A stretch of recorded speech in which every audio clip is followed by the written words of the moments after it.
Transformers merge to form...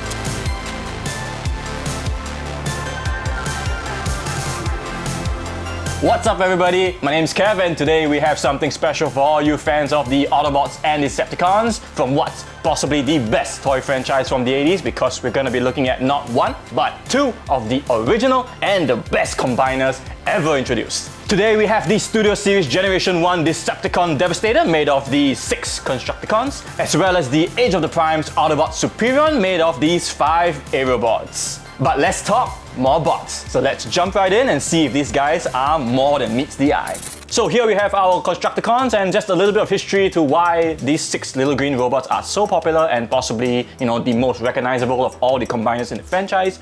These are actually the first combiners introduced in the original G1 cartoon, and they merged to form Devastator. What makes them even more special is that, while subsequent combiners are actually made of 5 robots that combine into one massive robot, Megatron isn't quite satisfied with just 5 people, so he has 6 little green boys here instead. Here we have the Transformers Studio Series Bone Crusher, Scavenger, Mixmaster, Scrapper, Hook, and Long Haul. So for this particular release, Hasbro has actually placed them under the Studio Series line, which is, based on the Constructicons from the original 1986 The Transformers movie. So these guys actually have, greater articulation, better posability than all the previous releases. So we have them here in their G1 robot forms, and we can see that, among the 6, we have 2 deluxe classes, Bone Crusher and Scavenger, 2 Voyager classes, Scrapper and Mixmaster, as well as Hook and Long Haul, who actually comes in a twin pack alongside all the accessories needed for their combiner mode. And yeah, so you can see that these guys are actually much more show accurate with minimal kibble, and they're actually way more proportionate than their previous counterpart, which was the Generations Combiner Wars figures. Those figures tended to have like really skinny legs for some reason, so these are a much more faithful recreation of that G1 look. So on the topic of having 6 figures, so the reason why Devastator has 6 figures instead of the usual 5, so for normal combiners they're made of 1 torso and 4 limbs, but for Devastator's case, his torso is actually made of 2 figures. So he's made of Hook and Long Haul.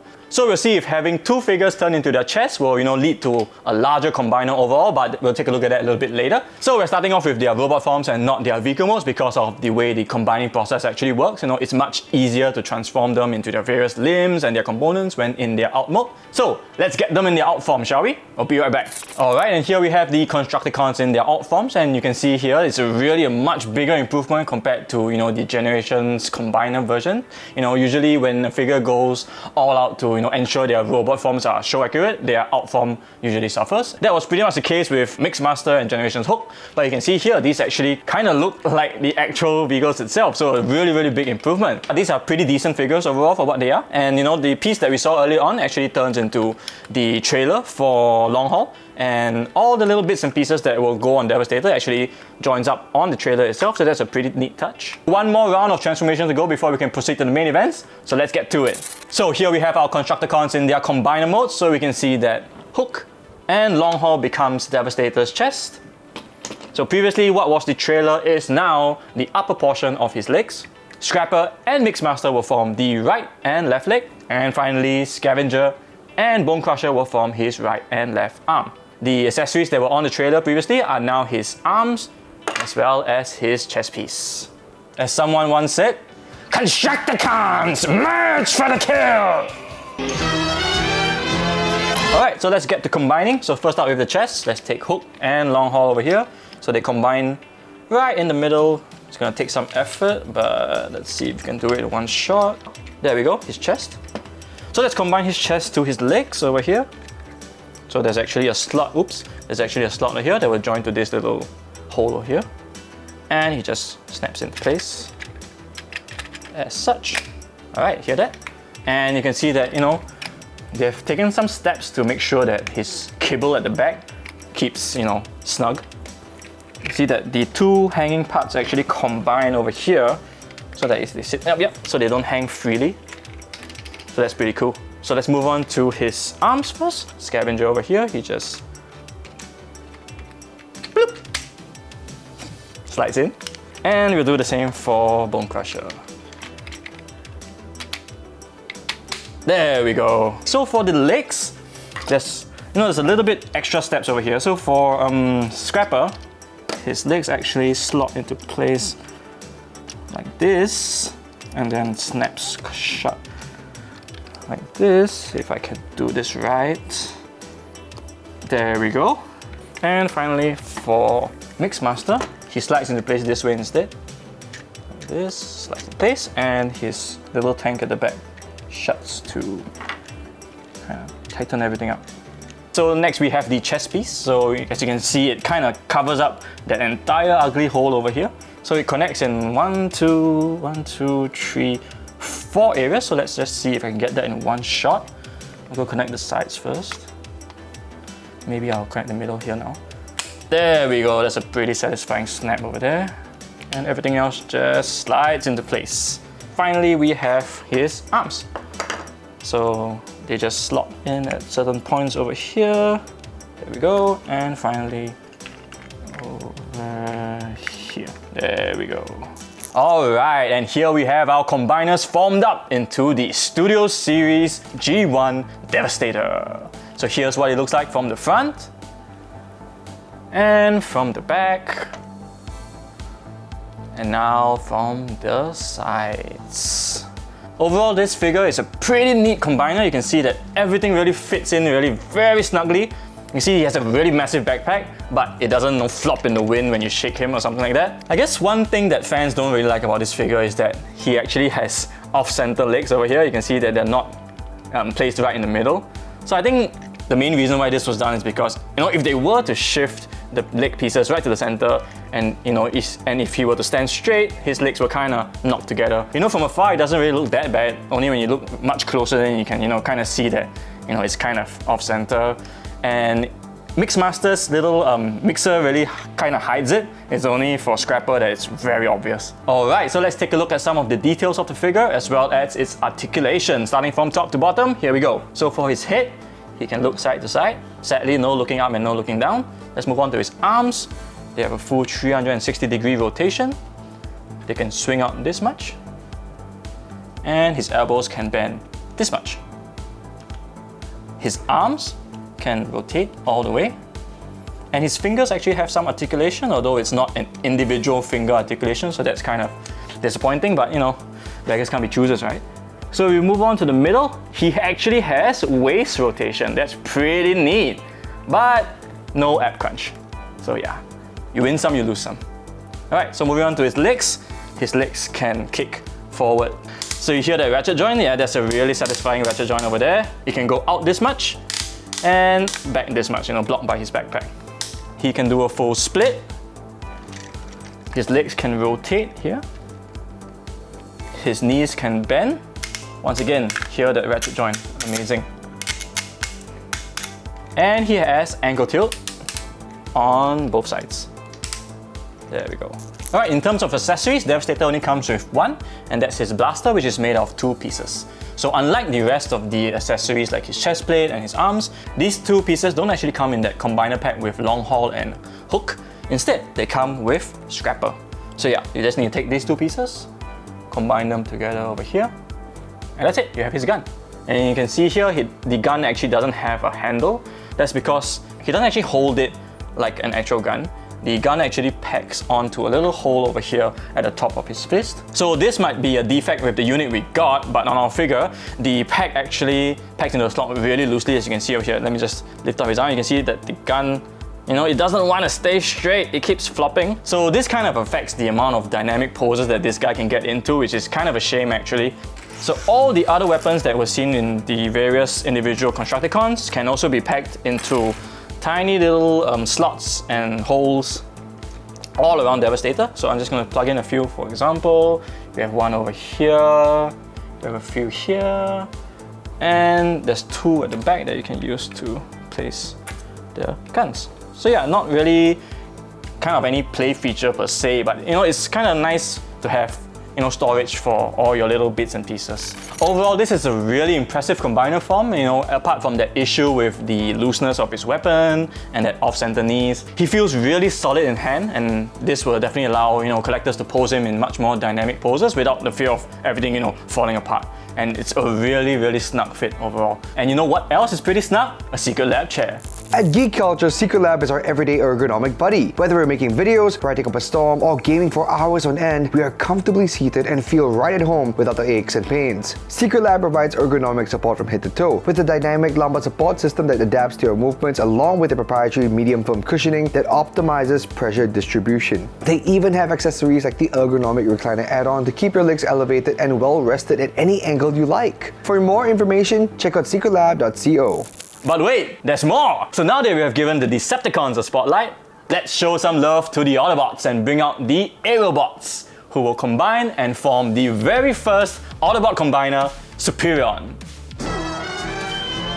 Alright, here we have our 5 Autobots. So while the Decepticons have the Constructicons and Devastator, the Autobots have the Aerialbots. And here we have the latest version, Hasbro's Age of the Primes Aerialbots, which actually promises to be more screen accurate to the G1 cartoon. So in their robot forms, we have Air Raid, Fireflight, Silverbolt, Skydive, and Slingshot. So you can see that among these 5, we only have one commander class over here, Silverbolt, and the rest of his boys are all in the deluxe class scale. So this is actually the second combiner introduced in the original cartoon alongside the Decepticons and Menasor, and this actually follows the more traditional format of combining 5 robots into one massive combined form. So Silverbolt actually forms not just Superion's torso but also his overall skeleton, which we will check out later on. So being a commander class, Silverbolt actually comes with an additional piece over here, which is actually kind of like a base piece that can transform into sort of like a turret emplacement where he can, stand behind and use it. This piece actually splits into the individual limb components, so the arms and the legs and the chest. And yes, I know, parts forming. It's okay, guys. So now let's take a look at their individual robot forms, and as you can see, they're pretty accurate to their G1 counterparts over here. And I know they're supposed to have that uniform look, but apart from the colors, it really looks like someone just copied and pasted them all and just called it a day. So let's just take a look at their alt forms and see if it does any better.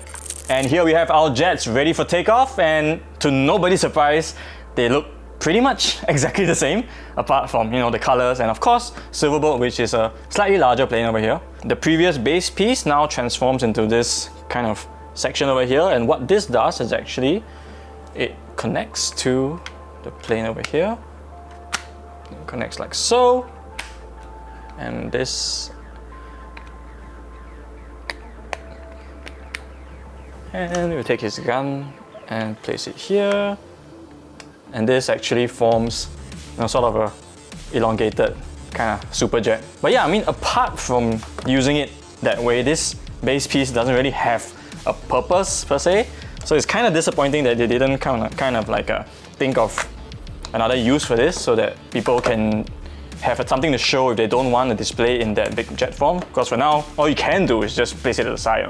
I would say that among the modes, I do prefer the alt modes. I think the jets are pretty neat, and they're all rather streamlined. They don't really have much kibble. For Silverbolt, it's kind of disappointing that his feet are literally sticking out of his wings, so he doesn't have that conformed wing shape.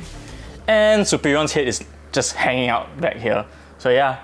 So let's get these guys into their combiner modes and see how Superion fares in comparison. And here we have them in their combiner form. So let's take a look at the small boys first. So Slingshot and Fireflight will form part of Superion's right arm and left arm. Air Raid and Skydive will form part of his right leg and left leg. And the reason why I say part of is because Silverbolt over here actually combines into the skeletal structure of Superion. So let's see how that works. You can see that all the little bits and pieces of his legs and his arms, his chest piece, as well as the upper portion of his legs. Let's combine them together. So firstly, these two pieces snap together.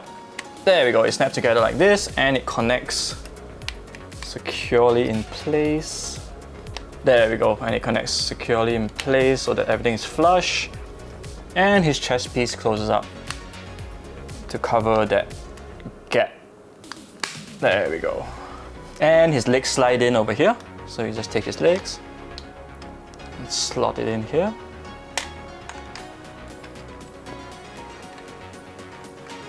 And for his arms, just first flip up his back. His right arm slots in like this, and his arm slots in like this. This is the basic skeletal structure of what will become Superion. So I think it's actually a pretty cool, kind of an alt mode like if you don't have all the figures, you at least have a big robot. It's just that he's a little bit skinny and he has holes in his feet. So let's combine Superion into his proper combiner mode.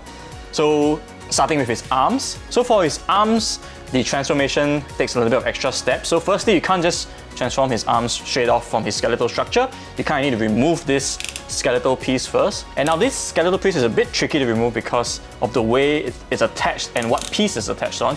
It's actually attached, you can see over here, is attached on what is actually Silverboat's foot. It's kind of free form like this. So if you try and push it out like this, more often than not, you're gonna end up shifting the entire foot up. So one way I found that it's easier to actually remove the arm is to first stretch it out. Use your thumbs as a support, push against your body, and just like that. As you can see, it took quite a bit of force for me to do that. So yeah, let me just do that for the other arm. It's much easier on the other arm. So let's put Superion to the side first and let's focus on the arms. Starting with his right arm. So in order to transform his right arm, you first need to compress it. So the reason we compress it is because what will happen is that Slingshot is going to be split in two, and the only way for Slingshot to split in two is for this black piece over here to go into this little slot over here, which activates that mechanism which allows him to split into two. If not, he's kind of stuck together. But before attaching him onto the arm, you first need to flip up his landing gear. And now you can press him flush onto the arm piece as such. You might need to use some strength to make sure that activating mechanism actually triggers it. Let's see if it works. If you do it correctly, there we go. So Slingshot can actually be split in two now, and you can continue to extend the arm once more and turn him back into his arm piece. Compress it so that it's extremely flush. Extend him once more. Right, now that we have both his arms, let's just place it on Superion first. Starting with his right.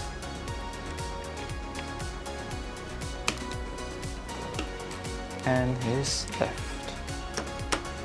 Alright, let's move on to his feet.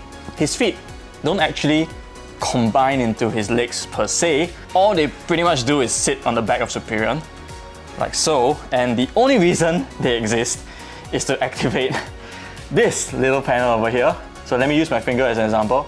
So once the figure pushes it, the panel actually snaps shut. So basically, that's all they are there for. To connect to the back of Superion's legs, push out the panel in front.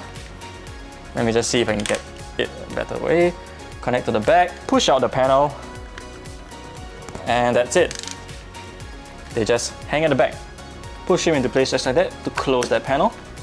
And here we have the Age of the Primes Autobot Superion in his combined form. And can I just say, the combining process is way more frustrating than it was on Devastator. I mean, you saw how tough it was for me to fit all the pieces together, whereas in Devastator, everything really just slotted in, apart from his legs, which, he kind of had to shift it out and then put it back in again. This is way more fiddly to handle. So now let's take a look at his details. So this is what he looks like from the front. You can see that, I particularly like his headpiece here. It kind of reminds me of Power Rangers and Megazords, and that was my childhood. So yeah, I really love the headpiece for here. Spinning him around at the back, you can see that it's much more messy from the back. As with a lot of Transformers, you can see that, Skydive and Air Raid are literally just hanging out at the back over here.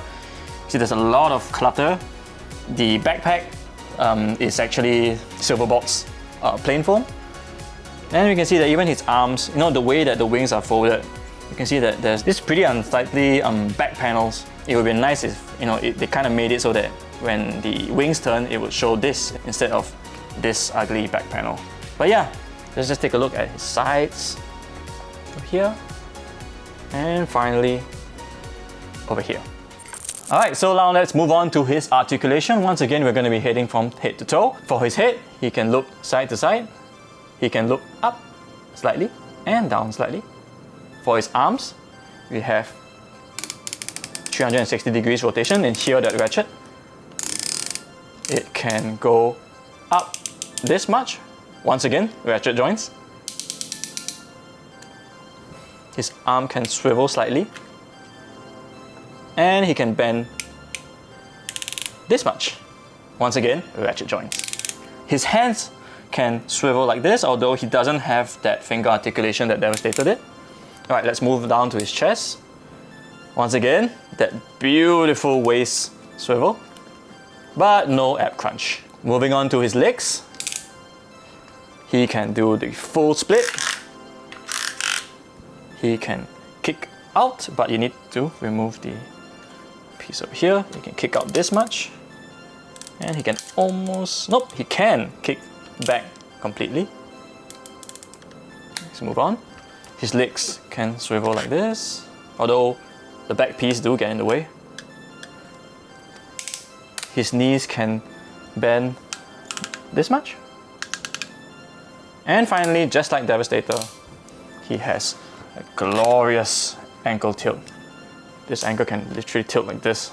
That's amazing. Alright, moving on to accessories. Once again, he comes with just one, and that's his blaster, which was his turret from earlier on. So this is actually made of this piece as well as Silverbot's main gun. So what you do is you just fold it out and attach the front piece. There we go. So once you do that, you can actually flip out the gun handle and place it on his arms. Unlike Devastator, the pack that connects to that hole over there is way tighter. As you can see over here, it doesn't drop. Yeah, so I think that's really great, and it allows for more, dynamic poses. He can actually hold his gun sideways like this, whereas in Devastator you couldn't do that because his gun would simply just drop.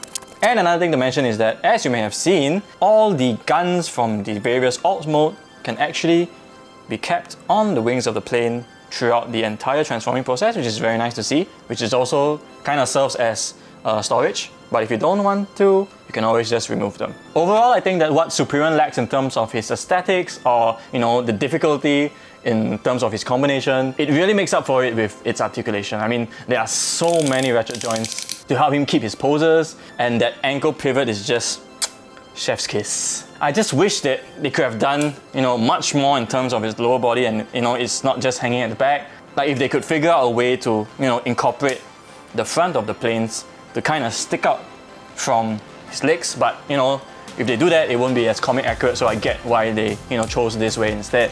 And bringing back this guy over here, Devastator is pretty much bigger than Superion in every way. He's a fair bit taller, almost a head taller, as well as wider, which shouldn't be surprising considering Devastator is made of 6 figures and Superion is made of 5. And not only that, Devastator is made of 6 figures with a mix of Deluxe and Voyagers, while Superion's limbs are purely Deluxe. In terms of looks, I really do prefer Devastator. He really just have that bolder feel and presence overall. But I must say that Superion has pretty much the edge up when it comes to colors. You can see that he has a nice mix of grey, red, white and black, whereas for Devastator, it's pretty much all green. In terms of articulation, I think that Superion is also superior because of the amount of ratchet joints he has. Almost all his limbs are ratchet joints, whereas for Devastator, most of his ratchet joints are kept to his lower body. But I still think that, overall these are 2 amazing figures. Anyway, as a bonus,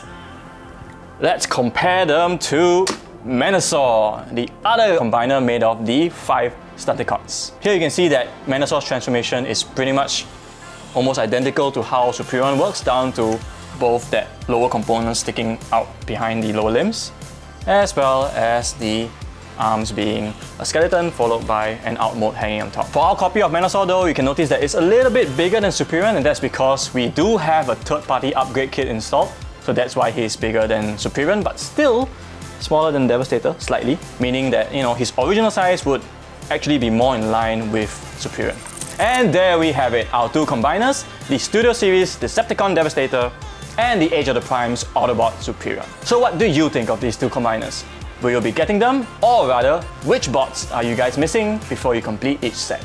Let us know in the comments below. If you enjoyed this video, don't forget to leave us a like and subscribe. It really helps us out. And if you like what we do here, don't forget to check out all our socials right here. This has been Kev, and I'll catch you guys in the next one.